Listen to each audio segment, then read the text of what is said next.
तो 13 अगस्त 2012 को सबिया का जन्म हो गया।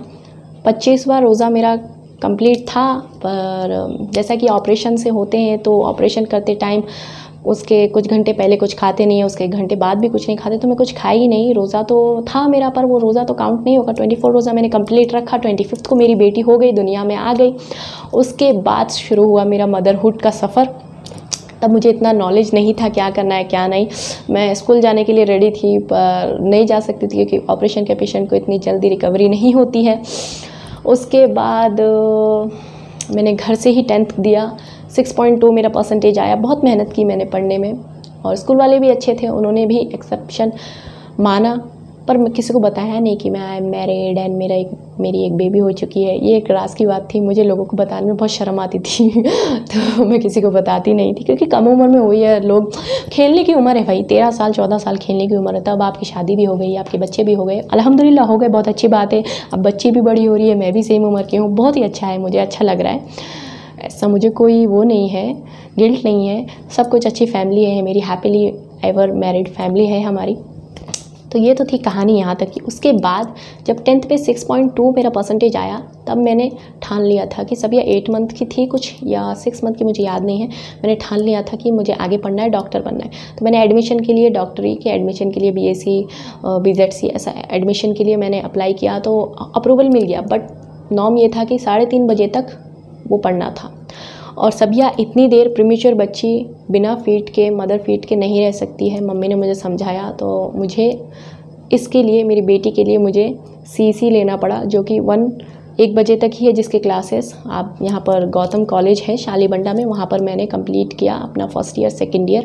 और वहाँ से मुझे 3 इतने अच्छे दोस्त मिले हैं ना, जो कि अभी तक मेरे साथ हैं, और इंशाअल्लाह जितने दिन ताउम्र मेरे साथ रहेंगे।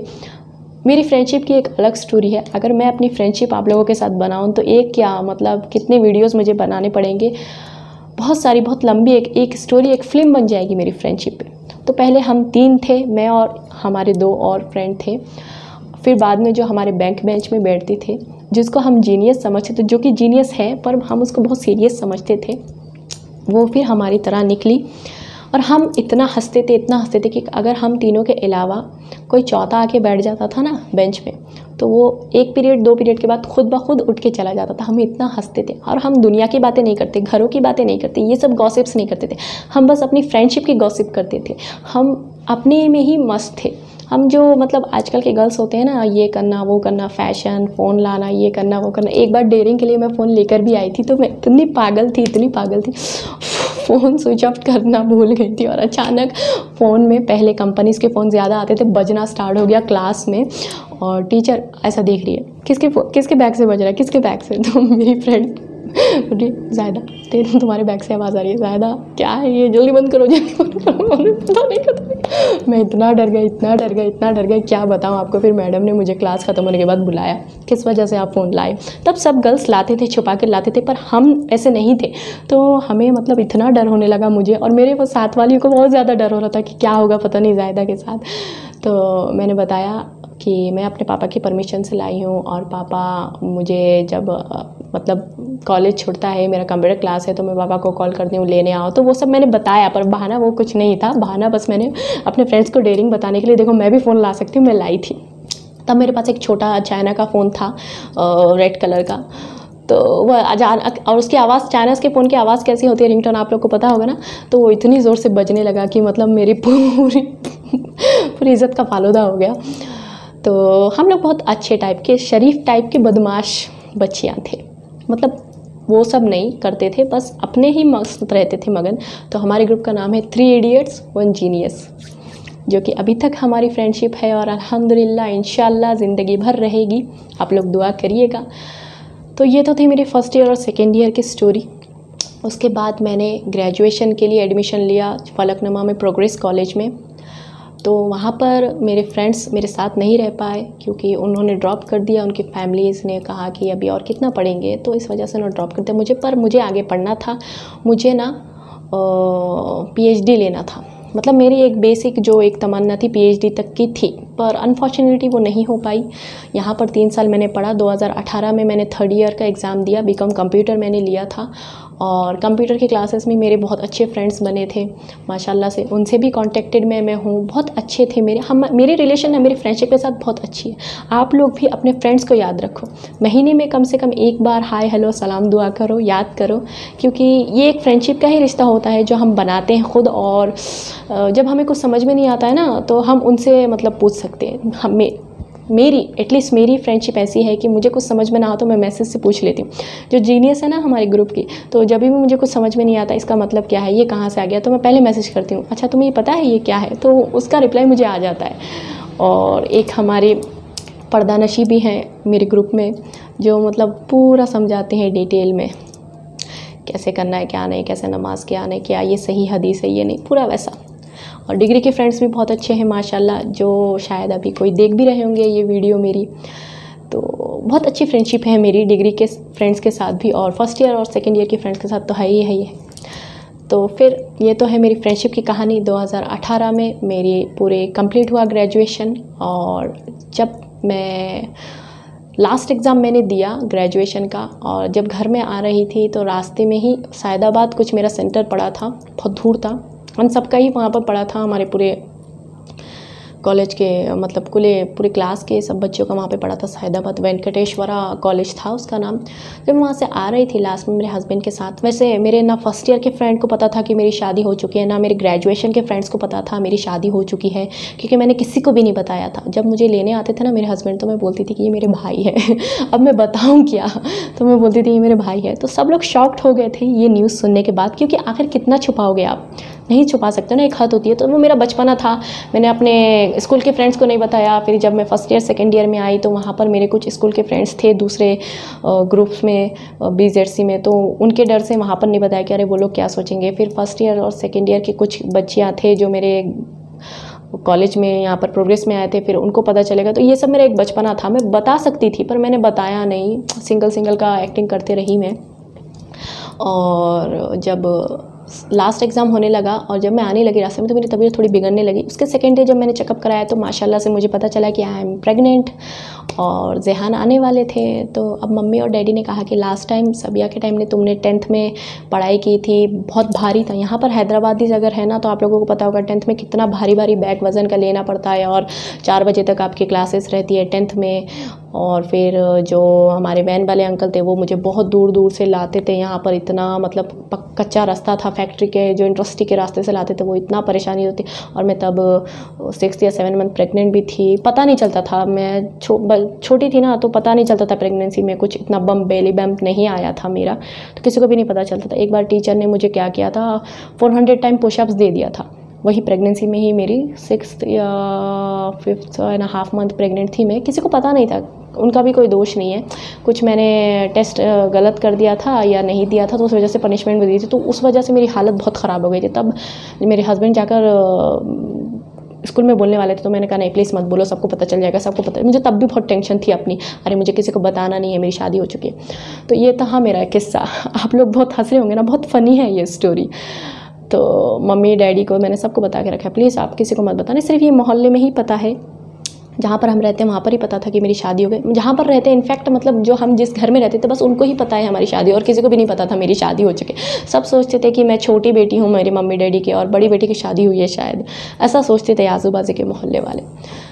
तो ये तो थी कहानी मेरी और ग्रेजुएशन तक की। जब ज़ेहान हुआ तो उसके बाद मैंने सोचा चलो ठीक है, सबिया के टाइम पे बहुत ज़्यादा बर्डन ले लिया था, तो इसलिए प्रीमेच्योर हो गई सबिया। अब ज़ेहान के टाइम में नहीं लूँगी बर्डन, अब आराम से रहूँगी घर में, 1 साल का लीव ले लेती हूँ, फिर बाद में डिस्टेंस से पढ़ लूँगी या फिर बाद में पढ़ लूँगी, PhD कर लूँगी। उसके बाद क्या हुआ, कुछ 6 महीने की प्रेगनेंसी हुई, फिर मेरी मम्मी की तबीयत बिगड़ने लगी। मेरी मम्मी को पेट में स्टोन था, तो जिस वजह से हमने यहाँ पर आसरा में उनको एडमिट कराया। तो जब मेरे डैडी भी नहीं थे, सऊदी में थे, अचानक मम्मी को शिवरिंग आने लगी, मैं आसरा में लेके गई। हस्बैंड भी नहीं थे, कुछ आउट ऑफ स्टेट गए हुए थे या कुछ कहाँ गए हुए थे। तो फिर बाद में वो जब मैंने उनको कराया तो वहाँ पर शिवरिंग होकर मम्मी बेहोश हो गई वहीं पर आसरा में। तो मुझे इतना परेशानी हो गई, मैंने जल्दी उनको एडमिट कराया, और सबिया स्कूल में थी तब, और उसका स्कूल का लाने का वक्त हो गया था। मम्मी को अकेले लेकर छोड़ कर नहीं आ सकती, फ़ोन भी नहीं लेकर गई थी मैं, फ़ोन घर पर छोड़ कर गई थी। बताओ आप बेवकूफ़ी की हद देखो, फ़ोन घर पर छोड़ कर गई थी, सबिया को स्कूल में छोड़ कर गई थी, मम्मी को लेकर चली गई। मम्मी वहाँ पर शिविंग करके बेहोश होकर गिर गई असरा में। तो फिर बाद में तो मैंने बहुत किसी लेडीज़ से मैंने बोला प्लीज़ फ़ोन नंबर दीजिए, हस्बैंड को कॉल किया, हस्बैंड आए वहाँ पर, सबिया स्कूल में वेट कर रही थी। फिर सबिया को यहाँ पर हमारे नेबर्स के पास छोड़ा, हस्बैंड ने मेरे छोड़कर फिर मुझे वहाँ पर उन्होंने ज्वाइन किया हॉस्पिटल में, मम्मी को एडमिट करवाया। फिर उन्होंने बताया कि ये प्रॉब्लम है, इनको एडमिट करना पड़ेगा। गैस्ट्रोनोलॉजी जो थे वहाँ पर उनको तकरीबन 1 मंथ तक असरा में रखा मेरे मम्मी और को।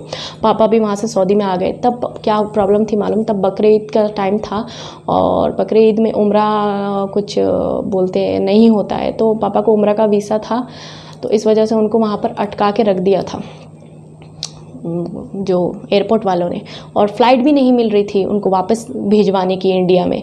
मकरू है बोलते हैं बकरीद के टाइम में, हज का टाइम है, उम्रा तब नहीं होता है। उम्रा के वीज़ा से गए थे पापा सऊदी में, और फिर यहाँ से तो उनको मिल गया था, वहाँ से जिद्दा में जाने के बाद उनको परमिट नहीं मिला तो वहाँ पर उनको रख दिया, वापस फ़्लाइट नहीं है। 3 दिन बाद पापा को फ़्लाइट, वहाँ पर उनको दवा तक नहीं दे रहे थे डायबिटीज़ की, इतने मतलब ज़्यादा स्ट्रिक्ट हैं वहाँ के जिद्दा के जो भी हैं कस्टम वाले, उनको दवा तक नहीं दे रहे थे। कॉल भी नहीं लग रहा था पापा को कि मैं इन्फॉर्म करूं पापा मम्मी की तबीयत बहुत ख़राब है, हम हॉस्पिटल में हैं। इन्फॉर्म करने के तक का वो नहीं था, वहाँ पर नेटवर्क भी नहीं था। तो जहाँ तक करके मैंने पापा के एक फ्रेंड थे जिद्दा में, उनको बताया कि पापा वहाँ पर पहुँच चुके हैं, प्लीज़ आप जाके उनको बोलिए मम्मी की तबीयत बहुत ख़राब है, हम क्या करें, क्योंकि अब घर में बड़े नहीं रहते तो बहुत परेशानी होती है ना।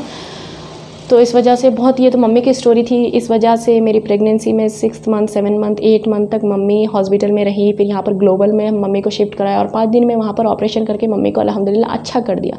तो असरा में तो अच्छा एक्सपीरियंस नहीं था, पर ग्लोबल में अच्छा एक्सपीरियंस हुआ और पापा भी आ गए थे फिर बाद में। और जब मम्मी ठीक हुए, थोड़ा थोड़ा चलने लगे ऑपरेशन के बाद, तब ज़ेहान का बर्थ हुआ। 17 नवंबर 2019 में ज़ेहान जन्म हुए। तो ज़ेहान के भी बर्थ में भी एक स्टोरी है। मुझे शिफ्ट कराया गया फॉर ऑपरेशन, क्योंकि फ़र्स्ट बेबी मेरा ऑपरेशन से हुआ है, सेकंड वाला भी सिजेरियन होगा। तो शिफ्ट कराया गया मुझे सिजेरियन से। सैटरडे की नाइट थी, मुझे बोला गया था कि आप संडे आना सुबह, मुझे थोड़ा थोड़ा नहीं सॉरी जब आपको पेन हो तब आ जाना, और अगर पेन ना हो तो संडे सुबह आना। तो मुझे नमाज़ पढ़ लिया मैंने, ईशा की नमाज़ पढ़ ली मैं, पूरा नमाज़, मैंने एक भी नमाज़ नहीं छोड़ा। मैं बहुत रिलीजियस हो जाती हूँ जब मैं प्रेग्नेंट होती हूँ। फ़र्स्ट वाले प्रेगनेंसी में भी बहुत रिलीजियस थी, पूरा रमज़ान के रोज़े रखे 25 तक, जब तक सबिया मतलब बेबी बोर्न नहीं होती। और यहाँ पर भी मैं अच्छे से नमाज़ पढ़ रही थी अल्हम्दुलिल्लाह। बड़ी बात को तौबा, ऐसा नहीं कुछ भी नहीं, अल्लाह बाकी कबूल करने वाले हैं। तो ईशा की नमाज़ पढ़ी और मुझे अचानक से थोड़ा थोड़ा पेन हो रहा था, और सब ने डेट दिया था 22 का, और 17 को रात में मुझे थोड़ा थोड़ा पेन हो रहा था। तो मैं मम्मी का, मम्मी चलो ठीक है चले जाएंगे, सुबह कैसे जा पाएंगे, ऑपरेशन है सुबह 6 बजे, एडमिट होने के लिए बोला है, 10-11 बजे तक एडमिट हो जाओ, तो अभी निकल जाएंगे।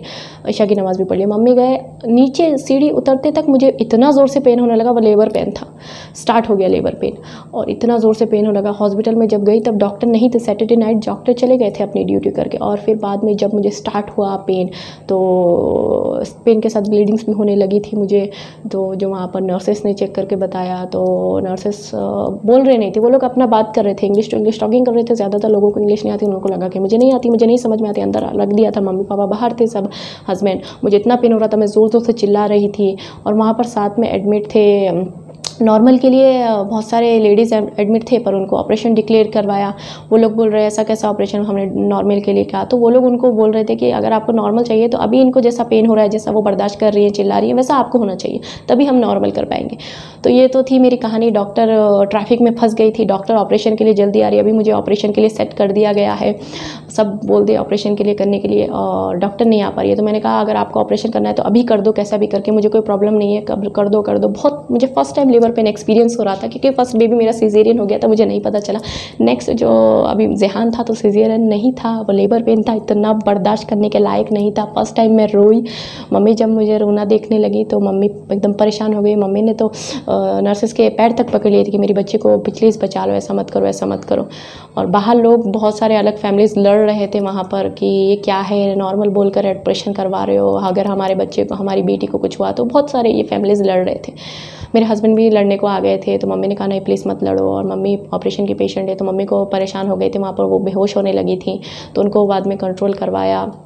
और उसके बाद डॉक्टर एक वहाँ पर आई जो थे ना, आई बोलते हैं ना आप लोग, क्या बोलते हैं, पता नहीं आई बोलते हैं हम लोग, जो एक हेल्पर्स रहती है ना, उन्होंने मुझे बोला कि बेटा आपका नॉर्मल हो जाएगा डिलीवरी, आप परेशान मत हो, आप ऑपरेशन सेंटर में जाओ, मैं और मेरी एक साथ वाली हैं, तब मैं आपका नॉर्मल करवा के दे दूँगी, और नर्सेस को बोलेंगे कि हम आपको रेडी कर रहे हैं ऑपरेशन के लिए। तो उन्होंने मुझे बताया, तो मैंने कहा ठीक है आप कुछ भी करिए, प्लीज़ जल्दी करिए। तो उन्होंने मुझे लेकर गया और अल्हम्दुलिल्लाह दोनों आई, ना डॉक्टर आई ना नर्स आई, कोई भी नहीं आया, दोनों ने डिलीवरी करवा दिया नॉर्मल। और जैसे ही ज़ेहान हुआ तो इतने में डॉक्टर एंटर होकर बोली ये क्या है, ये कैसा हो गया? तो उन्होंने बोला नहीं हमने कुछ भी नहीं किया, वो अपने आप हो गया। तो उन्होंने जस्ट पुश किया था, उन्होंने हेल्प किया था, ऐसा नहीं है। तो बस अल्हम्दुलिल्लाह ज़ेहान नॉर्मल हो गया। डॉक्टर चिल्ला रही थी कि ऑपरेशन क्यों नहीं करवाया, ऑपरेशन कर देना था तुम लोग। तो वो लोग नर्सेस बोल रहे थे, इंग्लिश टॉकिंग कर रहे थे वो लोग, उनको लग रहा था मुझे नहीं समझ में आ रहा है, पर आई एम अंडरस्टैंडिंग एवरीथिंग। तो मैं समझ रही थी कि क्या बोल रहे हैं वो लोग। तो मैंने कहा भाई ये सिचुएशन से निकल जाते हैं। फिर उन्होंने वही मुझे नॉर्मल कर दिया, जो नॉर्मल होने वाली थी वो डिलीवरी सिजेरियन हुई, जो सिजेरियन होने वाली थी वो नॉर्मल हुई। तो ज़ेहान हो गए थे। उसके बाद ज़ेहान का हमने अकीका किया, 1 साल के हो गए ज़ेहान। तो बेसिकली ये मेरी स्टोरी है। मैं ना हैदराबादी हूँ ना महाराष्ट्रनी हूँ, मैं आसाम की हूँ बेसिकली, पर मेरा दिल हैदराबादी ही है। मुझे हैदराबाद बहुत पसंद है। फर्स्ट क्रश मेरा बचपन का अगर दिल्ली है तो मेरा जवानी का क्रश हैदराबाद है और हैदराबादी रहेगा। यहाँ के लोग, यहाँ की बोली, यहाँ के खाने बहुत अलग है, एक रॉयल फील आता है। जो यहाँ के मतलब लोगों में तमीज़ है ना, वो दूसरे कहीं लोगों में मैंने देखा नहीं है। मैं आसाम की हूँ, ऐसा नहीं है कि आसाम के लोग बुरे हैं, कहीं और के लोग, हर जगह में अच्छे बुरे लोग हैं। आसाम में भी बहुत अच्छे लोग हैं, मैं हूँ अच्छी, आप लोग देख सकते हो। तो पर हैदराबाद के लोग बहुत ज़्यादा अच्छे हैं, उनकी तमीज़, उनका लहजा, उनके मदद करने का एक नेचर बहुत अच्छा है। और मैं चाहती हूँ कि मैं पूरी ज़िंदगी हैदराबाद में रहूँ, पर मेरे मॉम डैड, मेरे हस्बैंड चाहते हैं कि मैं आसाम में शिफ्ट हो जाऊँ। वो मैं नेक्स्ट वीडियो में आपको बताऊँगी। अभी 6 महीने पहले पापा की तबीयत थोड़ी ख़राब थी, तो हम लोग आसाम में गए, क्योंकि वहाँ पर उनके रिलेटिव्स है। बहुत सालों तक नहीं गए, तो घूमने गए थे। फिर बाद में वहाँ पर पापा को मिनी हार्ट अटैक आया, उनका पूरा हार्ट ब्लॉक हो गया है 95%। बाईपास सर्जरी भी नहीं हो सकती, उनकी बॉडी वो नहीं बर्दाश्त कर सकती है सर्जरी, डॉक्टर ने बताया है। तो अब पापा और मम्मी वहाँ पर हैं। मुझे रोज़ टेंशन होती है पापा और मम्मी की। मैं हैदराबाद आ तो गई हूँ, पर मेरा दिल वहीं पर है। मेरी सास भी वहीं पर है, सास की भी तबीयत ख़राब है, उम्र हो चुकी है सास की, और मम्मी डैडी भी वहाँ पर है। तो शायद मैं वहाँ पर चली जाऊँ, पर मेरा दिल हैदराबाद में ही रहेगा। और हैदराबाद के लोग बहुत अच्छे हैं, हैदराबाद का खाना, हैदराबाद की चीज़ें कभी नहीं भूलूँगी मैं, कभी नहीं। तो आई लव हैदराबाद। एंड यहाँ पर मेरी स्कूलिंग हुई है, यहाँ पर मेरी फर्स्ट ईयर सेकेंड ईयर हुई है, यहाँ पर मेरे ग्रेजुएशन हुआ है, यहाँ पर मेरी शादी हुई है, यहाँ पर मेरे 2 बच्चे हुए हैं। यहीं से मैंने यूट्यूब की जर्नी स्टार्ट की है, और इंशाल्लाह अगर अल्लाह ने चाहा तो यहीं से मेरा सफ़र और आगे तक जाएगा ज़रूर। बाकी अल्लाह को मंजूर है, जो अल्लाह करेंगे वो सही होगा, अच्छे के लिए ही होगा। हम किसी चीज़ में बेहतरी देखते हैं, पर उसमें हमारी बेहतरी नहीं होती है। अल्लाह जैसे अपने बंदों को हर वक्त प्यार करता है, उसके लिए बेहतरी सोचता है, तो हर हालात में खुश रहना चाहिए। नेक्स्ट मैं आपको बताऊंगी अपडेट क्या होने वाला है। शायद ये अपडेट आपको पता नहीं, वीडियो पहले जाए नेक्स्ट जाए, मैं बता नहीं सकती। तो ये है मेरी स्टोरी। आई होप आप लोगों को अच्छी लगी हो। अगर आप जानना चाहते हो, मुझसे सुनना चाहते हो, तो कमेंट में ज़रूर बताइएगा। मुझसे जितना हो सके मेरे बस में, मैं ज़रूर आप लोगों को रिप्लाई करूँगी और आप लोगों के लिए ऐसे वीडियोस लाते रहूँगी। अगर आपको ये वाला वीडियो अच्छा लगा हो, मेरी स्टोरी पसंद आई हो, तो इस वीडियो को लाइक करिएगा, शेयर करिएगा अपने दोस्तों के साथ, अपने फैमिली के साथ। अपनी लाइफ की स्टोरी भी मुझे कमेंट में आप बता सकते हो। और चैनल को सब्सक्राइब ज़रूर करिएगा अगर आप मेरे चैनल में नए हो, और पुराने हो तो बेल आइकन ज़रूर क्लिक कर दीजिएगा, ताकि मेरी वीडियो के नोटिफिकेशन सबसे पहले आपके पास पहुँचे। तो बस अच्छे से रहिए, खुश रहिए, अपना ख्याल रखिए, अपने पेरेंट्स का, अपने फैमिलीज़ का ख्याल रखिए, घर पर रहिए, सेफ़ रहिए, हर रूल्स एंड रेगुलेशन फॉलो करिए, मास्क पहन कर रहिए, हाथों को सैनिटाइज़ करिए। फिर मिलेंगे एक नए वीडियो में। अल्लाह हाफिज़।